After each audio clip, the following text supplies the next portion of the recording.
Oh,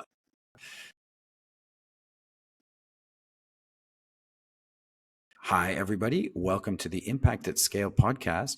My guest today is Nadya Hutagalung. She's a sustainability advocate, but I feel that's really underselling some of the work she does. She's been recognized by CNN as one of the 20 most influential people. She's addressed the UN General Assembly. She's also a Goodwill Ambassador for the United Nations Environmental Program. And I got introduced to her at the Green Tech Awards last year, where she was getting a Special Achievement Award. I must admit that the first time I saw you, Nadia, was, and it might be showing my age, on MTV back in the day when I was growing up in Singapore. So it feels like very surreal to be talking to people that you used to see on TV. But welcome to the show, Nadia. Thank you so much. Thank you so much for having me.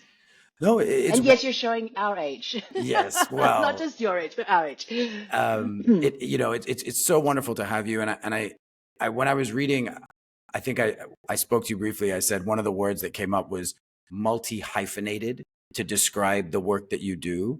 So sort of why don't we kick off? Just tell me a little bit about what is occupying your time now. What is the thing that's the most pressing or that you're working on?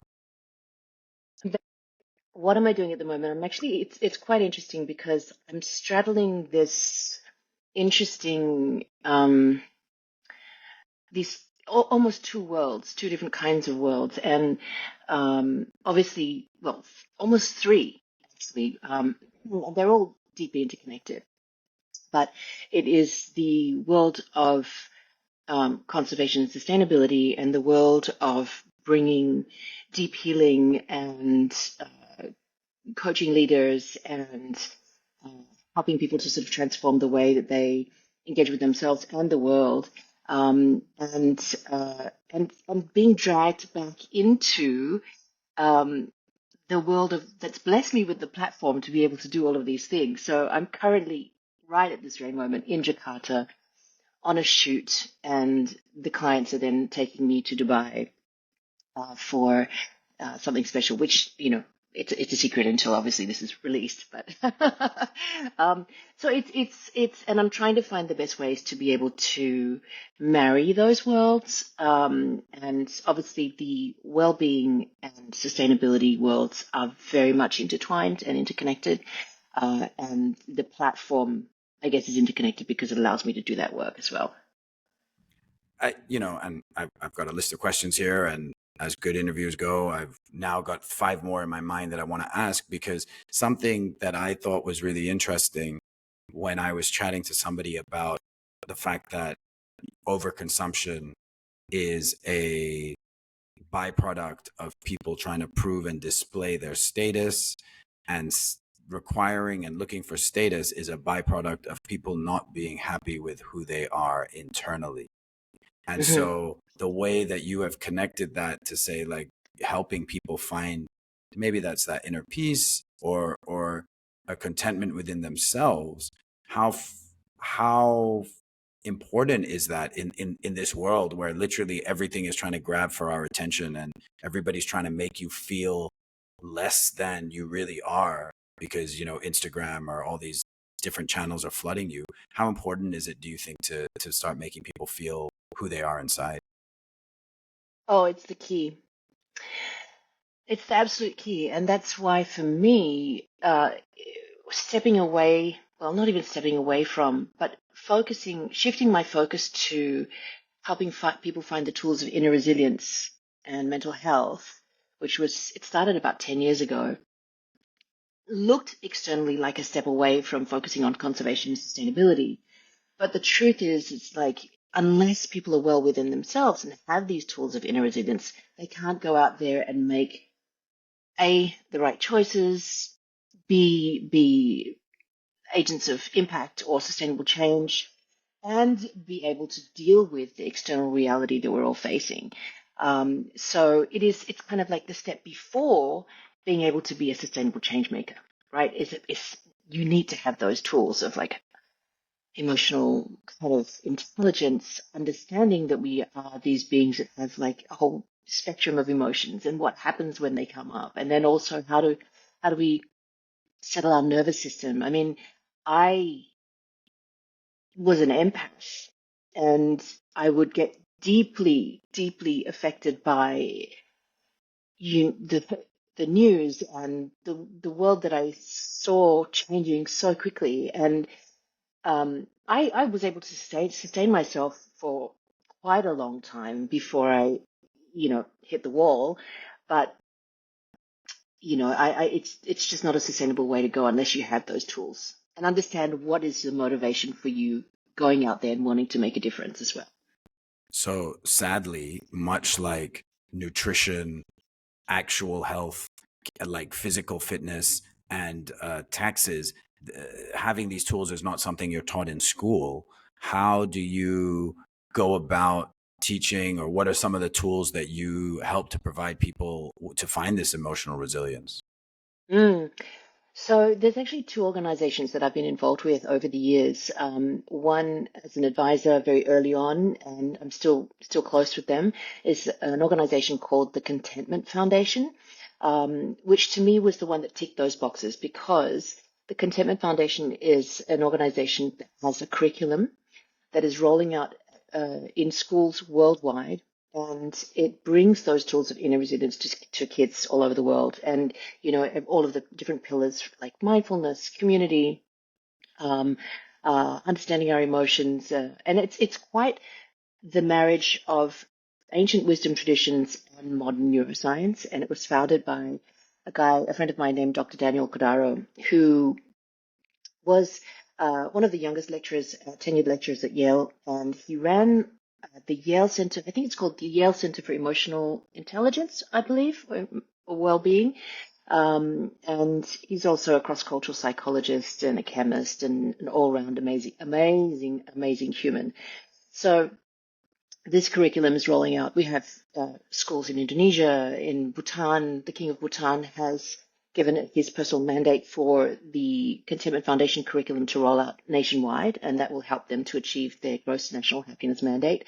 So that's one of the amazing organizations that I've been involved with. Another was, and I've just stepped down from all of my roles with this organization, but it was a global coaching and leadership platform. And we work with the likes of Vanderbilt University. On the last retreat, which I was faculty in Bhutan, our attendees were like Chief People Officer of Airbnb, Chief People Officer of Patagonia, former VP of Harley Davidson, a U.S. diplomat, Chief People Officer. I already said Vanderbilt University. So it's that caliber of leader. And to me, this serves a purpose because then I know that as individuals, we can make individual change. But it's not the same as a corporate. That's a bigger ship to sort of steer, right? And we've kind of given up on government, right? So the most important is the corporate sector. I can see you laughing there, but this is just the reality of our world, right? So it's the corporate sector that we need to shift. So if we can shift the hearts and minds of the C-suite, that's when bigger, better decisions are made for the world. So it's kind of a multi-pronged approach that I've been involved with in trying to sort of support and influence change. Yeah, so I think that answers. I hope that answers your question.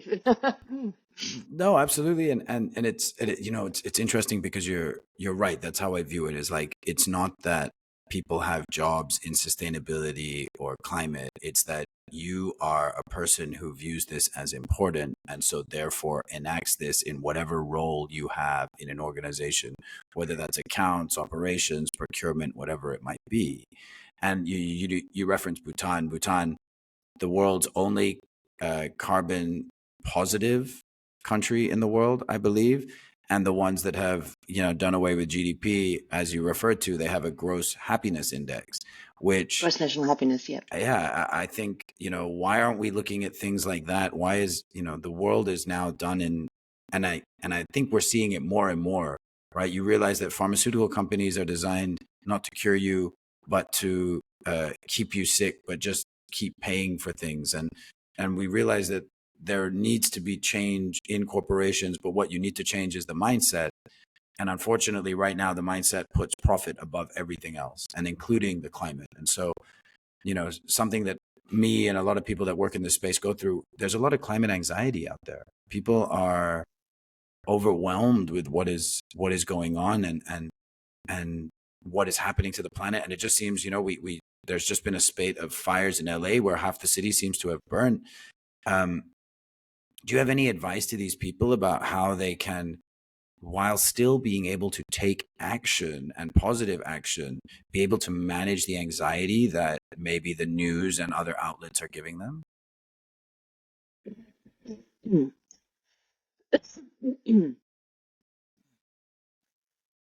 Yeah, it's hard and painful, and just sort of feeling into that right now as you were speaking, and really sort of feeling the way that my body reacts to it.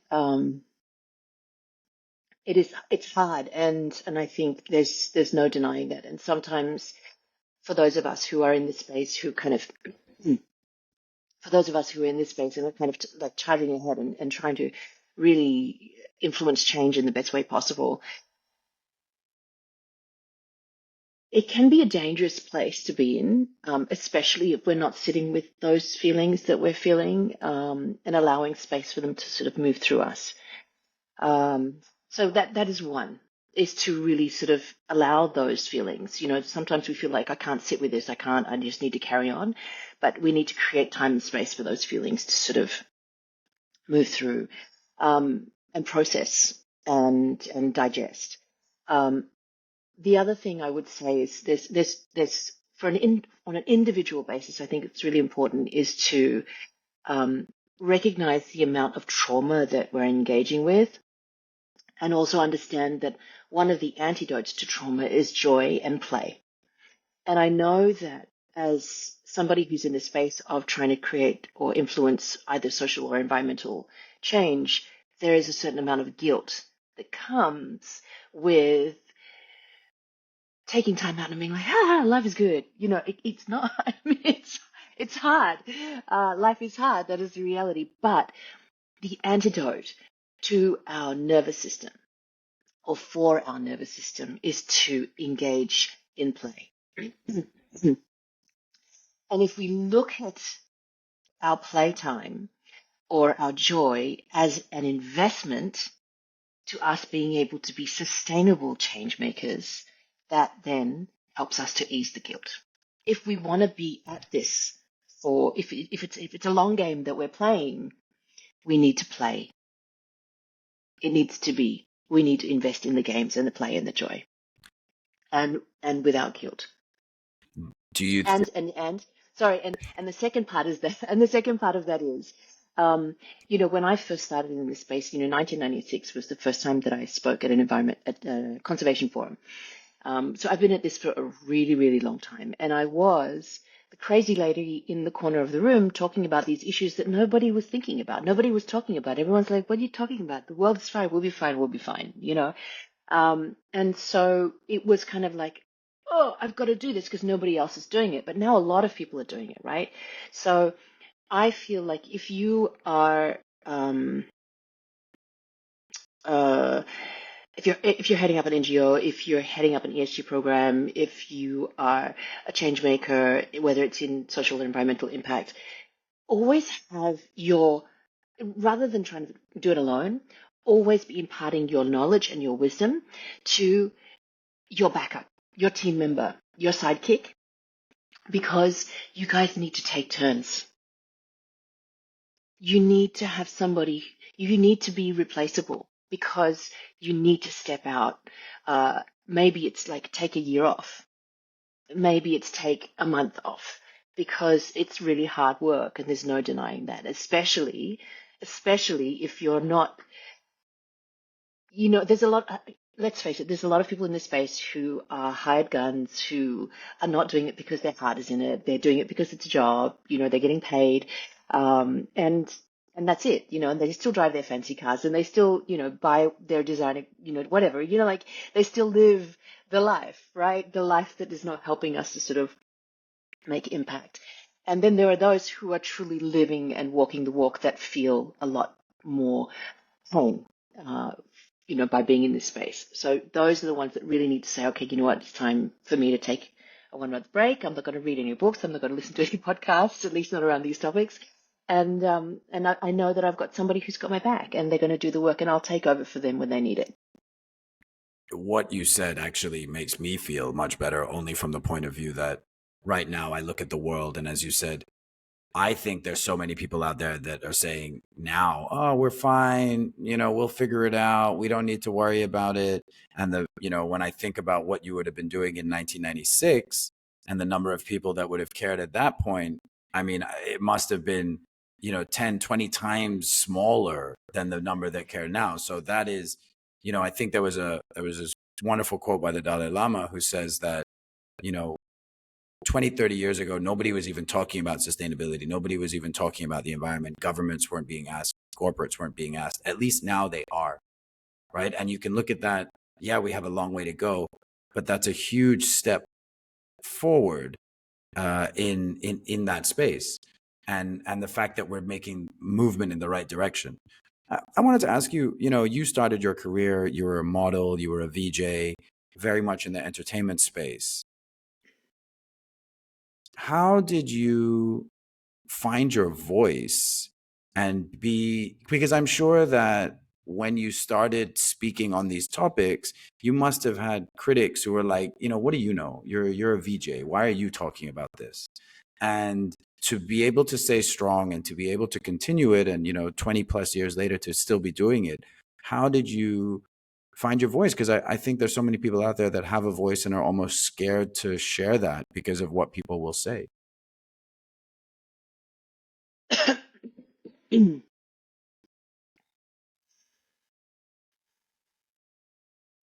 I just did it. I just did it. I think because it was so strong in me, there was no choice. Um, to me, it was just simple maths. We're a finite planet, and we're an increasing population, and I mean, it's just maths. To me, it's simple maths. I don't understand how people can't see it. Like, to me, it's just, I don't know, like, we only have X amount of land, we only have X amount of water. The population is growing exponentially. We're creating so much damage. The biodiversity is waning. Like, it's just tick, tick, tick, tick, tick, right? Simple maths. Um, and I was super, super blessed because at the time that I was an MTV VJ, the channel was just launching in Asia. We were like the gods of the time, and even our producers were new. So it was all new for everybody, right? So we were the ones who were setting the tone for what it meant to be an MTV VJ. And I very rarely used a script. All I needed to know was what we were coming back from and what we were leading into. And then the rest, we just made it up. We were making it up, I would say, 95% of the time. Okay, we were just crazy and wild and doing whatever we wanted, right? And so part of that was just me being me. And so you'll often find clips of me talking about, hey, did you know that it's the International Year of the Ocean? And or I'll be talking about reduce, reuse, recycle, like all the very basic stuff, or like talking about orangutans or whatever, right? And it was so beautiful because Mike Kasem, who was one of my fellow VJs, he said to me, he said, hey, Nuts, I want to let you know that my cousin gave away half of his savings to the orangutans because of you. And I was like, no, my voice creates impact. And there was a show on MTV called MTV's Most Wanted, where people from around the region, because our channel was, at that time when we launched, it was across Asia. We were not country specific. And and people would send in their requests from all over Asia in very different formats. We had huge cards being sent in, faxes, voicemails. Like, it was so beautiful. The whole set was populated with all of these incredible requests that would get sent in, and the more elaborate, the better, because we would pick request of the day, right? And God, I'm remembering all of this, by the way, watching it then. I'm remembering Requests of the Day. I'm remembering MTV Most Wanted. These are things I haven't thought about in like 20 years. yeah, it's been a while. It's been a while. Um, but because, I would start talking about all of these things, what was beautiful was that requests started coming back to me with these messages on them, and they started to know that if a request would come in and it had any kind of environmental messaging on it, they would win request of the day. Right. So it just sort of grew that way, and it was like, oh my God, the power that people have, if they have a platform, and this is to be used wisely, and it's a huge responsibility, it's a huge gift, and it's a huge privilege. And so I think I was just really super blessed to have that feedback at such an early stage in my career, that it's just been a part of it ever since. I mean, that's incredible. And it's also incredible that you were given the platform, as you said, to go out there, to say what you want to say, to, I tell my friends, the ones who think that climate change is a myth, I was like, I hope you're right. Like, because if you're right, it takes so much weight off my mind if this is all fake, if the ice caps aren't melting and the temperatures aren't rising and, weather isn't becoming more unpredictable. If you're right, I'd be the happiest person. But as you said, once you start looking at the data, I joke, I'm not very religious, but I think it's like when people might find God, that once you see it, you cannot unsee it, right? So you start Mm. seeing it everywhere. For me, my personal thing is waste. I think that, especially those of us that are fortunate to live in, developed countries, the amount of waste from water, electricity, food that happens. So you think that even if you became mindful of waste, we would reduce our impact on the planet and no one's life would change in a meaningful way. You wouldn't have to sacrifice anything. You wouldn't have to, give up something. It's just not utilizing what you're already throwing out. And to me, when I look in Singapore and I see how much food is wasted in restaurants and buffets, and and you realize how much that's contributing to at least carbon emissions, it's shocking because this is something that's so small. And I talk to hotels about their waste, and they'll tell me, "Yep, we understand, but clients don't want empty buffet trays." It's the same with supermarkets. Like customers don't want to see empty shelves. So, we have to throw out stuff at the end of the day because we know nobody's buying it, but it has to go there. And that's a consumer mindset, right? That's a consumer notion, and that's a change that has to happen. That's a huge mindset shift. Yeah, waste is a huge thing. I mean, even I'm here on a job, and they sort of provide a whole table full of food, and at the end of the day, my agent brought it back here to the hotel, and it's like my dining table outside is covered in food that I'm not going to eat, and I'm like, can you bring this home? Like, is there somebody at home that's going to eat this? Like, what what are we going to do with this kind of stuff? And now, as you said, I'm also like, okay, so what am I going to do? Am I going to bring all of this stuff in the car and then hand it out to people as I go? Like, it's a real thing. And another thing that I picked up recently at a sustainability event that I went to in Sydney. I was talking to these guys there, and they were like, one of the biggest ways that it used to be one of the best ways for somebody to reduce their carbon footprint was their meat consumption, right? And yes, as individuals, our carbon footprint is whatever, and there's sort of a narrative around who's actually responsible for reducing carbon footprints and everything. But and the other way is our data, the amount of data that we've got, like how many thousands of undeleted emails sitting in data centers that are creating energy, consuming energy. And it's actually a huge thing. It is actually our data is, if we cleaned up all of our unwanted photos, unneeded emails, all of those things, it would be actually one of the fastest ways to reduce our carbon footprint. Wow, Huge amount of energy. that's really, I mean, I remember reading something about YouTube and saying like if you change your YouTube viewing from HD to 720, which for most people they will not even would not be able to see a discernible difference, it lowers the emissions from YouTube by like 80%. And Yeah. that's such a fantastic bit of information that, you don't want to stop eating meat. Great. Why don't you go clear out 5,000 emails? and go and find the ones which have got all the heavy attachments and files. I mean, I think that's what I'm going to do after this chat. Like, go clear your Google Drive, because you're absolutely right. I read somewhere about, people use Google for nonsense, right? How do I spell this? Asking random questions. Supposedly ChatGPT or any of these ChatGPT is a other, huge, huge one. All the AI stuff, the data centers, the amount of heat they're generating, the amount of water they need to cool the data centers. It's crazy, and crazy. people are doing like, write a poem about my company, and it requires like 50 times the amount of energy that a Google search requires for them to do it on ChatGPT. And I you're so right that because we don't see this, because it's not a physical presence, or it's not being tracked, or, I hate to say it, because we're not paying for it, you Mm. know and because you're not paying for it, people just don't see it as anything. It's just like, I mean, there must be thousands of emails in my in my Gmail. Now that I think about it, and I have I'm like a very company guilty. email, I have a personal email, I have, all the things that I do have separate things. And yeah, it is. That's definitely a key takeaway from this chat about data and about email and about what we're doing, even what's on my Google Drive, where you just like, I'm going to throw things there, keep it Forget for about it. later. Yeah. Dropbox. Yeah, exactly.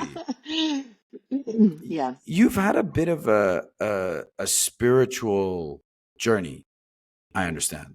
And how do you think that's influenced your approach to environmentalism or activism? Mm. Well, I started studying Buddhism officially, an academic study of Buddhism about 18 years ago.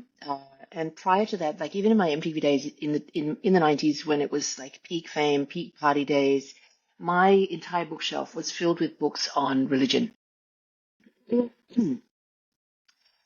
It was filled with books on religion and, books from Christianity, Islam, Judaism, Buddhism, theology, comparative religion, all of that kind of stuff. Because I was always like, what are we here for? What is the purpose? We're born one day and we die another day. And so what is this middle part for? There must be something greater than just the fact that it happens, Did you right? find an Um, answer? Because I've been asking the same question, so I'm curious. It was my answer back then was we're here to evolve, meaning that there is something after this life and that we are here to, to constantly evolve. And that was then. And then I met the teachings of the Buddha, and it was that was in the 90s, and I was like, oh, that makes sense. That makes sense to me. That aligns with the way that I've kind of looked at certain instances or circumstances that have arisen in my life and the ways that I've kind of engaged with the world. But then I didn't pursue that any further back then. And then about 20 years ago, I started this academic study of Buddhism. And that really sort of the school of Buddhism that I have been studying from is one of the most academically rigorous. There's the sort of Thai, Burmese, Sri Lankan Buddhism, and then there's the Himalayan region Buddhism. And I'm in that Himalayan region, and then within the Himalayan region, there's also 4 different sort of sects of Buddhism. And the lineage that I follow is the most academically rigorous. So to get the equivalent of a PhD is about 25 years of study. And it's very science-based. It's very science-based. It's very neuroscience. It is almost quantum physics. It's very much about the mind, and the way that we perceive the world and the interconnectedness of all things, right? So when I started that study, that sort of slowly helped me to move into the space of understanding that the mind and mental health is the key to being able to create change and sustainable change or impact. And without that, it's superficial. It's not really done with wisdom or sustainable compassion, right? So that was the beginning of that sort of, I guess you could say, spiritual journey or study of the mind and mind sciences. And then in 2018. So I've also facilitated. I've run study groups in Singapore, Bali, and yeah, Singapore and Bali basically. I haven't yet started again now that I'm living in Australia. But then something else has also shifted for me. I come from a very long line of shamans and healers on my father's side. So we're from North Sumatra. We're the Batak tribe, and even up to my grandmother on my father's side, she was still practicing. And there's just this one generation of overlay of Christianity that's come in. And it's interesting because there's been certain things that have happened to and through me my whole life that I've very deliberately shut down because I've been so science focused. I've been so much about, okay, how do we prove this? How does this actually happen? And also fear. Like, well, I don't want to go there. And over the last 3 years, it started with me getting very, very distinct signs about you needing to sort of stop and slow down. And I was really going hard, at that time that this happened. And even things like lightning striking our house and the neighbor's house and taking out their roof and taking out their brick fence and bricks exploding onto the road, onto cars and everything, and hitting our house. But the only thing it took out was my computer. And it was like, you've got to stop. Well, I And was going then to I ask had you, what are the other signs? Like that literally is like a signal from God, if you will, if they're going to only destroy yeah. your computer. But what were the other things that made you feel, hey, I need to stop? Well, I was like, okay, you know what? I want to be in the space of healing. I want to be able to have more tools of being able to sort of heal people because I recognize that people are getting more and more stressed. The world is getting harder and harder. How can I contribute to their well-being? And there were other things I forget now, but the most significant one was that I ended up in hospital Well, that's certainly with, significant. Yeah. yes. So Yeah. I thought I was having a heart attack.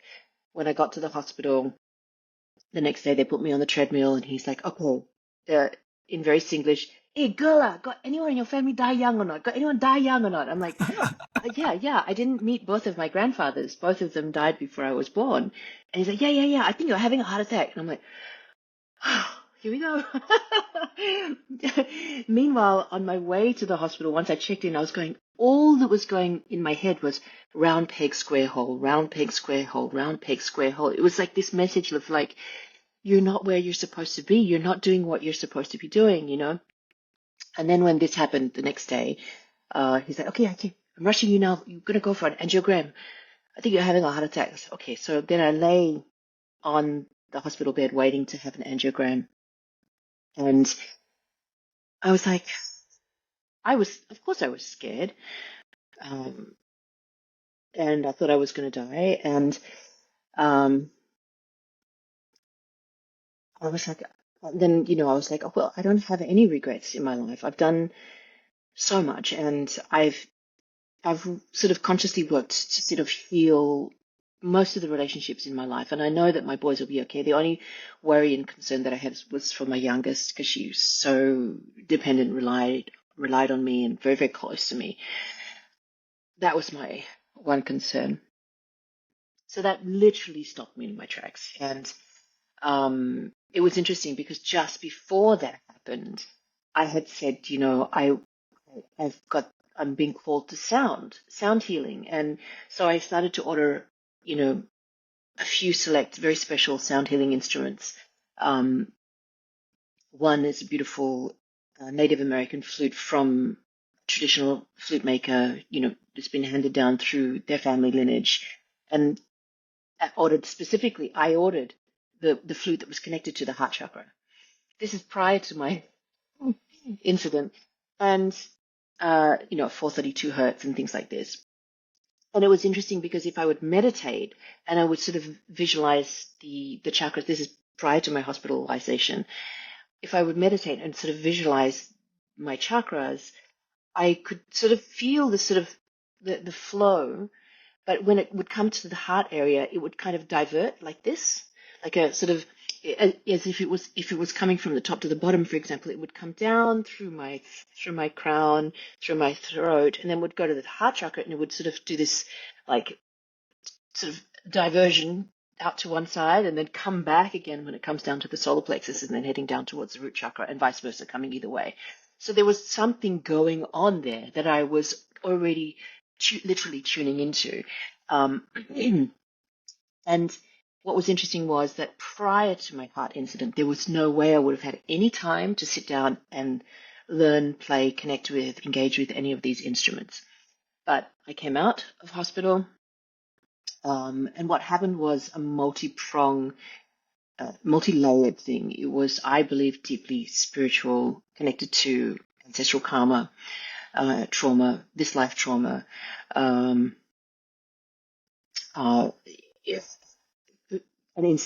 incident that happened that triggered the immediate the thing that happened. And so what happened was I was diagnosed with PTSD because in my life I've experienced almost all forms of abuse. But because I left home, left school, and started traveling and working when I was 12 years old and was very independent, I had no time ever to sit, stop, and process and work through the things that I had been through because I just had to get up and carry on, no choice. And because I was a young mum, my eldest is 31. So in my peak fame, I already had at MTV, when I was an MTV VJ, I already had a 1.5-year-old kid, right? So I always had to be somebody something. So there was never any time for me to sit and process. So when this happened, it brought up all of the unresolved trauma that I've been through. And, I have been kidnapped. I have been raped. I've had a broken nose, fractured ribs, psychological abuse, coercive control. And I left Australia in 1995 under police escort. And I came to Singapore with only $200 to my name and a 1.5-year-old boy. So, I mean, these are things that I don't often talk about, but now I feel that it's really important to sort of talk about these things and for people to acknowledge the pain and hurt that they've been through. Because once I tell my story, it opens the space for other people to tell their stories as well, and to help alleviate the shame around these things, and for people to see and feel and understand that no matter what you've gone through in life, or no matter what I've gone through in life, it hasn't diminished me in any way. It has allowed me to foster deeper empathy and understanding and care for others because I have a very lived experience. And it allows me to lean in further, deeper to others and the pain that they're feeling, the pain in the world. And so I see it as a strength. And anyway, so when this happened, it brought up all of that unresolved trauma and really forced me to address a lot of these things that have happened in my life. On top of that, in the past, I've been very purist around where I get my guidance from, my spiritual guidance, and it's been my Buddhist teacher, Lama Zopa Rinpoche, who has been my root guru, for the last 18 years. And even living in Bali, it was very rare that I would go and see a healer, because for me, I was like, I already have my connection to one of the most amazing beings alive today. So my teachers are Lama Zopa Rinpoche, His Holiness the Dalai Lama, and the Dalai Lama's oracle, Kandla. So that's all I need, But then after this, I came out of hospital. Somebody that I trust immensely said, I'm sending you a healer. In fact, he's our Buddhist center director in Singapore, so I trusted him. And that then led to me seeing 5 other healers, like in the sort of non-Buddhist lineage. All of them said the same thing. All of them said, you're here to transmute and transform pain in the world. You're a healer. You can do what I do. You come from a long line of healers. Your third eye's been open since you were 13, but you've jammed it shut. You're going to, I see you on stages talking about these things and helping people to sort of ease the stigma around these conversations. And so that's why I've been very quiet for the last 3 years, because for people to say you're a healer, mind you, I'm not a huge fan of the word because I don't, and by no means would call myself a healer ever, because I honestly believe that we all of us, have these abilities inherent within us, and it's just something that we've kind of it's been taught out of us by the modern education systems, and the conventional world, right? But if we just tune in to ourselves and into nature, we can access these tools, all of us.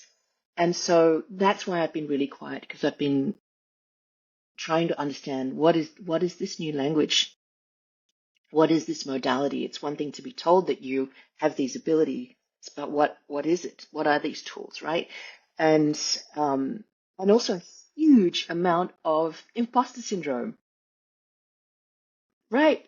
Who does Nadia think she is? What is she doing now? She's off with the fairies. She's, whatever, like she's doing sound baths and Reiki and all this kind of stuff. But, whatever, right? But it's been a journey, and it's all deeply, deeply interconnected. I mean, firstly, thank you for being so open and so vulnerable. And a lot of that definitely could not have been easy for you to talk about. And the fact that you are comfortable enough to do so, I acknowledge that, and I'm grateful for that. And, to be able to stay so grounded and to have the energy that you do with all that has happened is incredible, because there are a lot of people that even I know personally who have had a lot less and hold on to that as anger. And it's, you talk about religion. From what I understand, all of Western religion tells you God is up here and he's telling you what to do. And almost all of Eastern religion tells you, look inside yourself and you will find God, basically. And this notion that when you do that, and it kind of brings sort of full circle to the conversation that we started this whole podcast with, which was, when you find yourself, or when you're able to listen to yourself, you find out who you are, you find out who you want to be, and then it doesn't matter. And as you said, the imposter syndrome is there, but you knew that you were doing the right thing for you, and you knew that you wanted to be there and give a voice to those that might be voiceless, and to be able to talk about it. So I applaud you for doing that. I applaud you for listening to that voice at a time when you would have been surrounded by parties and alcohol and all of that, and still there was something that kind of kept you grounded in who you are. And I suppose a child also does help that, when somebody else's life kind of matters to you, right? Because from what I understand, I don't have children myself, but the best way someone described it is your heart lives outside your body. And so all of a sudden, all those other things seem really irrelevant. There's no point in going to a party. Like, what's the reason? But for what you've gone through to be able to still be doing this 20 years later. Have you had a chance to visit Dharamshala? Oh yeah, when I lived in Singapore, I'd be there at least twice a year. It is. As an Indian, I went once. I think 2019. It's incredible. I had a chance to go, and we were there for 4 days of teachings of the Bodhisattva with the Dalai Lama, and it was such an incredible experience. Although I do remember something about humanity and how it's hard to fight your human instincts, because we went there for 4 days of discussions on how to be a peaceful human being and how to bring peace into the world. And as soon as the end of the 4 days, they come and hand out these like bracelets that have been blessed by the Dalai Lama.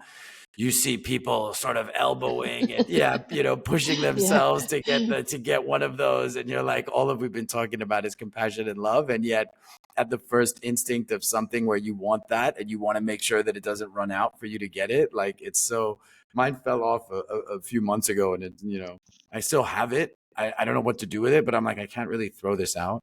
So it just sits there and travels with me. So the most important part, I don't know if you've seen, but on these kind of blessing strings, I have quite a few here. This is from the highest ranking female Rinpoche in Bhutan from April last year. And this is from His Holiness, and this is from His Holiness's ritual master.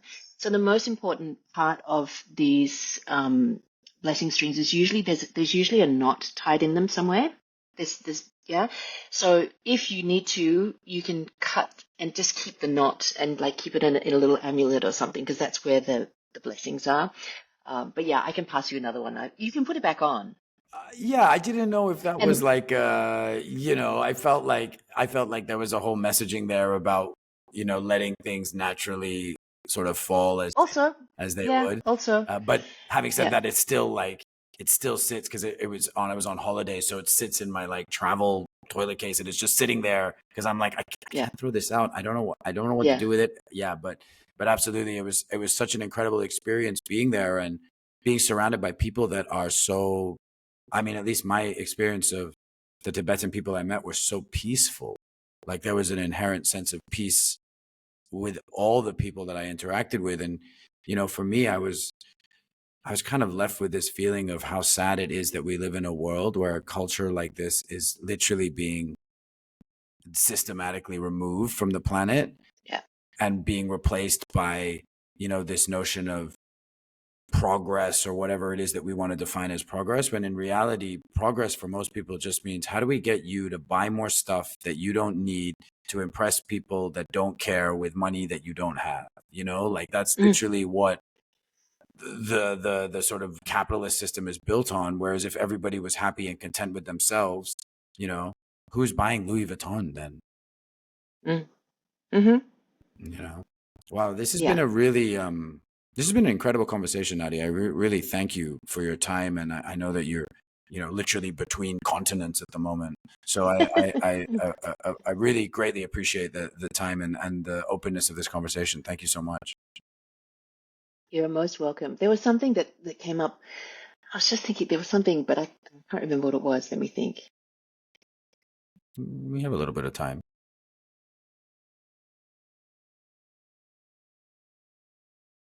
Mm, sustainability. Oh yeah. I would actually love to talk a little bit about the sympathy, empathy, compassion, and sustainable compassion. Um, because, you know, those of us who do this because we care, right?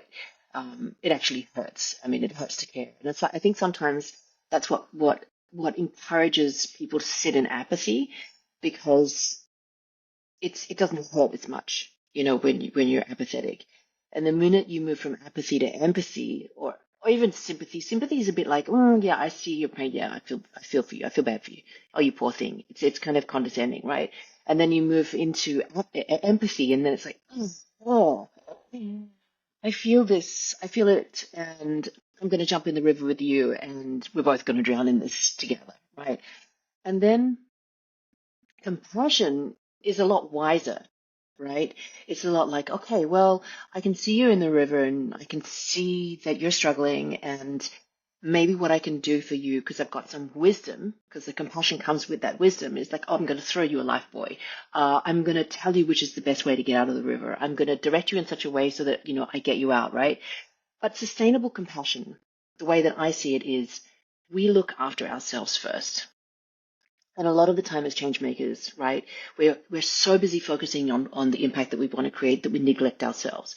But the fact of the matter is, unless we're well, unless we're resilient, unless we're doing all of those things like the joy and the play and regulating our nervous systems and going for sound baths, for example, or looking after, our bodies or even our energetic bodies, we can't be the ones giving any kind of advice or trying to create any kind of impact, right? So especially for change makers, that easing the guilt around that, taking time to sort of really look after ourselves. Because if our motivation is altruistic, right?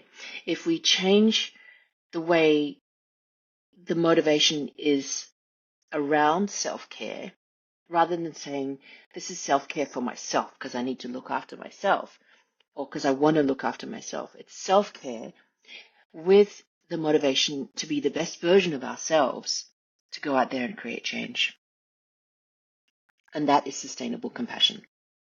You've just used compassion in a way that I've never heard anybody describe it, which is like, my compassion is to then help you, as opposed to, oh, I feel your pain, I understand your pain, I see your pain. But it's like, no, my compassion, if you're drowning in the river, I'm going to throw you a life preserver, I'm going to give you where the bank is. Or so that's an interesting mind shift from compassion. Do you have a practice of any sort that helps you to connect with that and reach that on a daily basis? I think it comes with practice. Sometimes even, now, like, there was an example. I can't remember the example, but something happened recently, and there was somebody that was going through something. And of course, my first sort of instinctual response was like, I've got to help that person, right? But then I was like, okay, take a step back and think about this for a second. How can you actually help that person?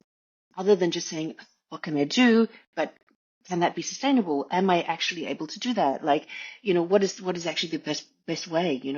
So I think compassion is actually sort of taking a step back from jumping in the river, right? And going, what are the actual steps that are needed here to make this sustainable, to make this long term, to make this whole, to make it stick, to make it last, to make it proper, and what is my motivation for wanting to jump in and help? I mean, I recognized as part of this whole journey of mine, a lot of the reason why I was out there rescuing and helping and fixing is because I didn't want to address the stuff that was going on within me.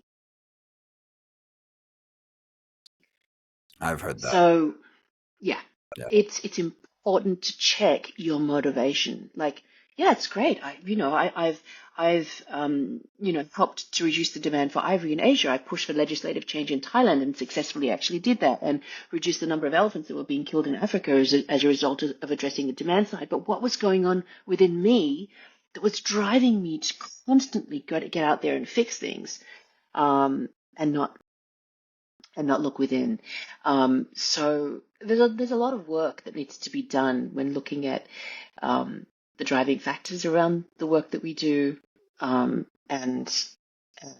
what we're not addressing, and how to address it, and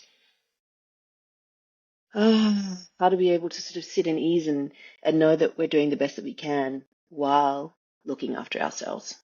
I think, what you're saying there is so, it resonates and connects, because when the task is so big, it seems like whatever you're doing is never enough. And there's always another mountain to climb. There's you can always do more. You can always, like I can, I, for example, I love Formula One, and the dichotomy that I have constantly inside me of being like trying to be in sustainability and trying to be in climate, but looking at this sport, which is like hugely wasteful. And when you think about the travel and all of that's included in it, right? Like just trying to balance that in my own mind. And I'm like, yeah, but I like to be entertained by this. And I think what you're saying about having to look after yourself and making sure that you are okay, and making sure that you come from this place of, I can be okay with myself. That's why I can go and be the best version of myself in the world. And I'm not doing it to front anything. And I think that's the question I ask about Louis Vuitton is like, why does somebody drive a Ferrari? Why does somebody wear Louis Vuitton? It's because you think that that represents something that you need to represent to somebody else, because you are not happy with who you are inside.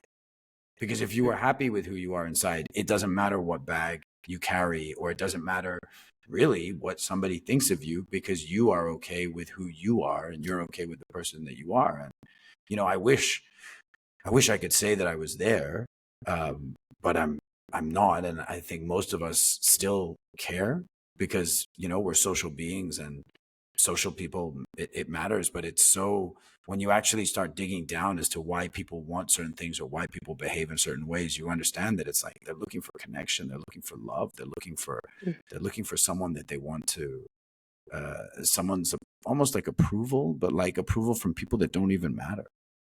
Mm-hmm. Yeah. Nadya, thank you so much for this. It's been a really illuminating conversation. It's been an absolute pleasure talking to you. Thank you so much. Thank you so much, Zal. I'm looking forward to hearing the podcast when it comes out. And yeah, thank you.